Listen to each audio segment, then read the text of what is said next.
again, talking about people who are maybe going into the idea of exercising and taking care of their health from like an absolute beginning point, or even people who've been doing things casually for a few years. Yeah. What do you think people's attitudes should be for their own best interests, and where do you think people are getting a little bit maybe misdirected in the current social media crazy world that we live in? Okay, so I think in the social media side of things, it's definitely about body beautiful, and that's what, unfortunately, is a real sad state of affairs, in my opinion.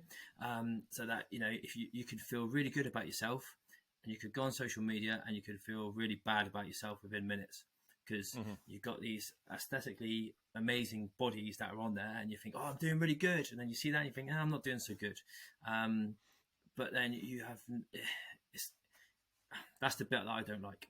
That's the bit I don't like. And people are being misled by, this is what you should look like, and it's got nothing to do with it. Absolutely nothing to do with it. So my daughter plays rugby, and I used to coach with the team as well until I got my job with Battle Cancer. So obviously I'm not around as much. But rugby, CrossFit, how it's so inclusive of everybody. Every shape and size matters.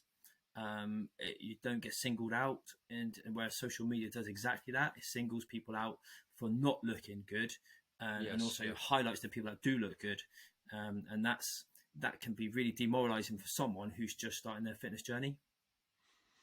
Yeah, no, I absolutely agree with that. Like you said, the idea of if you look for productive, helpful coaching or advice on social media, the content is drastically less than look at me, look at me, look at me.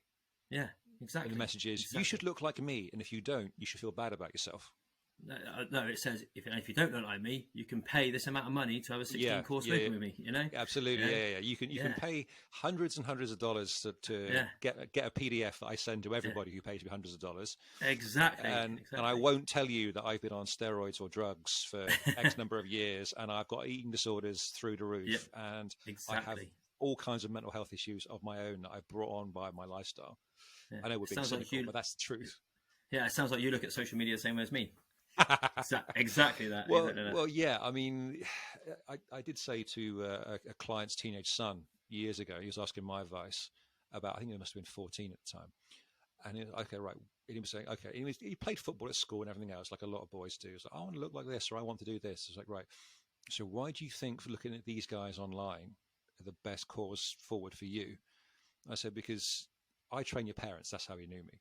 So I train your parents, but look at me. I'm not all over the internet with my clothes off. I don't need to be. I mean, I went through my entire military career being in fantastic shape, and not once did I need some twonk in Dubai or Las Vegas or Miami going, yay, check me out with my super tan and everything else. Like, no, because my training and my health reflected my goals. My aesthetics were a byproduct. Yeah.